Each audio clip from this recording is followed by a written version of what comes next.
Was that Kern Huger in the season premiere, aka the Grand Dame, in the season premiere? Did y'all see her? And we allegedly got a hot breath express allegation, y'all. No, not in the season premiere already. Let's get into it, y'all. So this is Anonymous D, and let's get it crack-a-lackin'. So, anything I say is alleged and in my very, very personal opinion. This is for entertainment purposes only. None of this is personal. The Copyright Act of 1976 is in the description box. Some meat and potatoes, some housekeeping items. It is free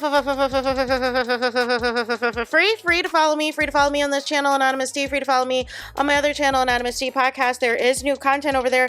Follow me on the Tickety Talk at Anonymous D Podcast. Free to follow me on the Instagram. On the Instagram, he's at AnonymousRealityT. Free to share everywhere. Free to like the video so it gets out to the algorithm. Free to share with your family, your friends, and your foes, and coming or going, hit the like button.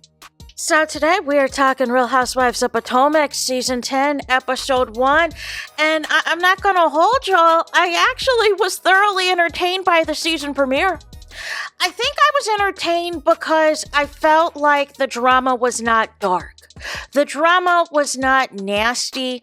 It's petty nonsense and petty foolishness that the housewives are arguing over. And I'm here for that. I am thoroughly entertained by the petty. I think when it gets too dark or it gets too personal, it's no longer exciting. Or when people are fighting, it's no longer exciting. We don't need to do all that. Just get your fun shade out the way and let's go. So nonetheless, we are at Hotel Giselle. And I don't know about y'all, but do any of y'all homes have a mat that say hotel such and such? Because it's usually a welcome mat or just a blank mat, but I've never seen hotel such and such at the door of someone's home. Make it make sense, Giselle. So nonetheless, she's getting ready for wine and crumpets and desserts to discuss Kern Huger. Because so they basically showed us right at the jump of Kern Huger getting out of jail, you guys. And we didn't fully see her. We saw her silhouette and everything else in the vehicle. And there was a question on how she was doing, and she got some tissues. However, they then rewound the tape. They rewound it and took us back to March of this year, in which it was a couple days after her sentencing. Giselle gets some of the girls together. She gets Kay together. She gets Stacey together. She gets Wendy together. She gets Ashley together at her home to briefly discuss Kern Huger's sentencing and what people think. And Wendy's like, listen, look here, that ain't no friend of mine and this and that. Giselle said she feels bad. However, she does not want Karen to get her 5th DUI. Ashley Darby said she cried. Then the ladies were throwing shade about, what is being said in the group chats, allegedly, and about that horrendous, interview with the police where she was saying that she was Thomas Jefferson's concubine.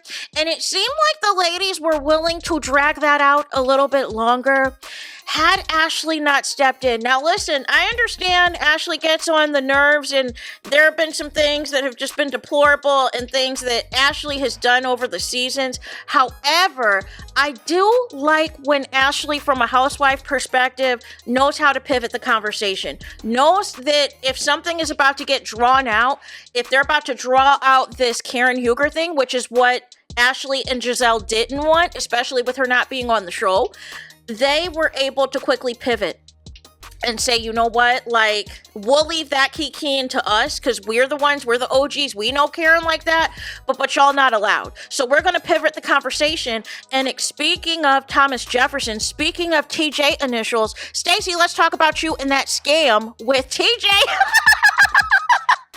And Stacey wanted no parts of it. Stacey wanted no parts of the TJ alleged scamming and everything else, so much so that she ran up out of there. She ran up out of Giselle's house, and this is not the first time in the episode she ran out of a conversation. And allegedly, according to Giselle, TJ suing Stacey, you guys. Is that true? Apparently, Giselle and Ashley Darby, they were at this event in California, I believe with Cynthia Bailey. I believe it was something with Essence. And they said they met an actress there who was alleging that TJ is suing Stacey and wants half of her Real Housewives of Potomac salary and wants some other wages and everything else. No. Then, y'all, we get Stacey. And Stacey allegedly and her alleged ex-husband are back together.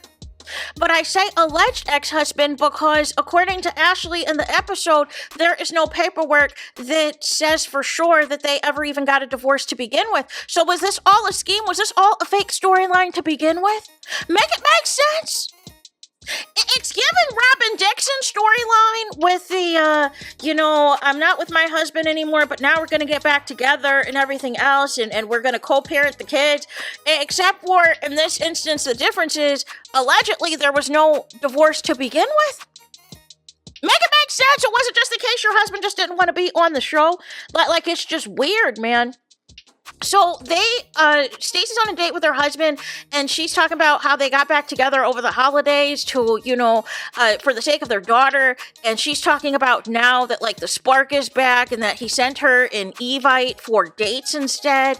So we will see what comes of this.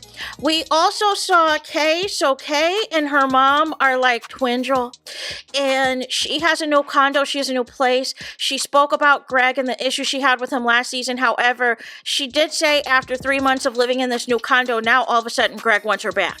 Does he want her back for real, or did he find out that season 10 was filming and still wants to be a part of the conversation? Make it make sense. Talking about we want to talk things out, but let's go to Jamaica first. No. So anyways, I guess she's back with him, but it doesn't sound like the mom is feeling that or featuring that, and I don't blame her. Giselle talks about being an empty nester and what her typical day-to-day is like, and it's just basically looking like it's chilling and relaxing and chilling, right? Not much to go on with that, right? Then also we have a couple of family scenes with Wendy and her husband Eddie, and happy Eddie, the cannabis business is going well. And then she threw a little bit of shade at Stacey of her alleged cannabis business or whatever else that they reference back to the reunion. But none of the less, he said that he's expanding, Eddie did, and that he has to travel to multiple states. Then there was an interesting conversation when Wendy asked her kids what they wanted to be when they grew up, and they said a doctor, and they were like, I want to be a doctor like you, mommy. And Wendy was like, no, I'm not like a doctor. I got that PhD. I got these degrees and everything else. However, I'm not a medical doctor. I'm not a medical doctor. So there was that. Then what else happened? So we got to meet a couple of the new housewives. We got to meet Angel. So Angel apparently, allegedly, also went to Temple, the same college, the same alum as Wendy, right? However, it doesn't sound like they knew each other. It doesn't sound like they're friends. It just sounds like they knew who each other were, right? You know how that goes in college, right? Where like you have your own friends, you have your people in your class and maybe a couple upperclassmen and things that you're cool with. However, you might see somebody else in passing. You might know so-and-so is in this sorority, so-and-so is that fraternity, but maybe you're not like cool like that. But if you see them, you know their face. That's what it was given to me, right? But I'm happy at least the new housewives they brought in, there was an actual prior relationship, and not when they just throw random new people into the mix and expect them to get along with somebody that knows nothing about each other. Make it make sense. So Angel said that her husband's fine. It looks like she just had a baby, a 1-year-old, and he's a retired NFL player. They moved back to Potomac from the Denver, Colorado area. She said that they have a outdoor lifestyle business called Wonderland Outdoors. And it's like luxury mountain, riding horses and fishing and all of this and all of that. And they're looking to expand in the Maryland area is everything else. So that was that. So we kind of got that introduction in the connection with Kay. Also, we saw in a flashback scene that Giselle had met Kay and Angel for the first time at like a little get together, little lunch, here's an introduction to Giselle kind of thing. But Angel said, listen, I don't know any of these people, even though I might have seen the show, but I don't really know these people for real. So let me judge based off of my personal interactions with them. I will give you, what I think about everybody, not what your relationships or lack thereof are. I'll let you know. Then there's beef with Kay and Wendy over the most foolishness. like just foolishness. Like I was just laughing because I was confused. Because I was like, what are y'all upset about again? Like what is wrong? Please let me know if I'm missing something.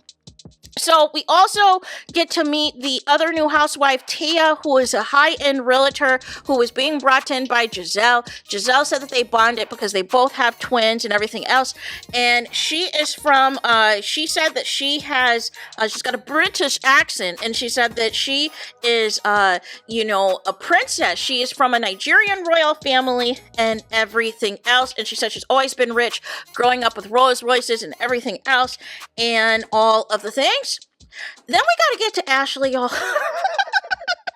We gotta get to Ashley because what the welly on say. Ashley is putting together in this episode what is called a bloom party, a bloom something. I don't know. I was confused. I don't understand the theme. I don't understand the purpose because you said in one breath that this is the same bloom that you had when you were, in the restaurants with your ex-husband and you were a mom and you were your wife and doing all these things. But now this is also a bloom in 2025 because your divorce is finally final. No. And then allegedly, Ashley, even though it sounded like she wasn't going to get anything in this divorce, she's alleging that out of that $20 million fortune, that she was able to get a nice settlement. So I wonder if that is true. I wonder if there's some potential tea or something that Ashley was going to put out there. And Michael Darby was like, no. Let me just pay you for the silence, right? Let me just pay you for the silence and we could be done with each other. Also, those of y'all who watched Love Hotel, interesting, no conversation about Giselle or Ashley's quote-unquote Love Hotel experience, or lack thereof, of any, potential suitors or anything like that. Although Giselle did mention that she's outside, right? But we haven't seen any man. So, you guys, we get to this Bloom event, and I'm not going to hold you. I still don't know what it was. They had somebody that came in when they greeted you that was dressed as like Bridgerton. But the whole theme, I was confused about. All of the housewives, I think, were confused as well. There was everything from cocktail dresses to big poofy dresses to all types of to ballroom dresses. There was everything was all over the place. People coming in with crowns. I'm like, is this prom? Is this like what is this? Is this a cotillion? Is this a beauty pageant? What was the event? What was the point? Is what I want to know. And then Ashley, she's coming down the steps. She's coming down the steps and she just like stops. And Wendy's like, well, why are you stopping? And she's like, well, I want you to look at me. I want you to admire me. And Wendy's like, girl, she's like, girl, go. like, what are we saying? Right? And so Ashley, one thing Ashley's going to do, she's going to be a chameleon and she is going to change into whatever. She's going to shapeshift into whatever she needs to be for the season. And she's like, I was a beauty queen. I was running these streets. I was running these restaurants. I was running all these businesses, but now I am divorced. And I'm like, okay, girl. It's like, all right. So then, what else happened? So all of the new girls, Angel and Tia, get to meet the group, and there is beef in one conversation with Wendy and Kay. I still don't understand their beef because she said that there was an event that she sponsored and she's mad at Wendy for not telling her that she was going to be a speaker at the event, and also mad at Wendy that Wendy, I guess, didn't acknowledge her or acknowledge that she was a sponsor. I don't know. I'm just very confused at what she's upset about. And then some issue about her makeup. Again, I don't know why Kay is making this like a huge old thing. Like, I feel like either there's something we're missing from the story or she's just looking to have a moment on TV and the moment's not matching for me. It's not matching for what she's allegedly upset about. So I was confused. Then, you guys, we have, obviously everybody wants to talk to Stacey to get the tea. Like, are you really divorced from your husband? What's this tea on this alleged lawsuit with TJ? So I think the plan was going to be for Giselle and Ashley to grill Stacey.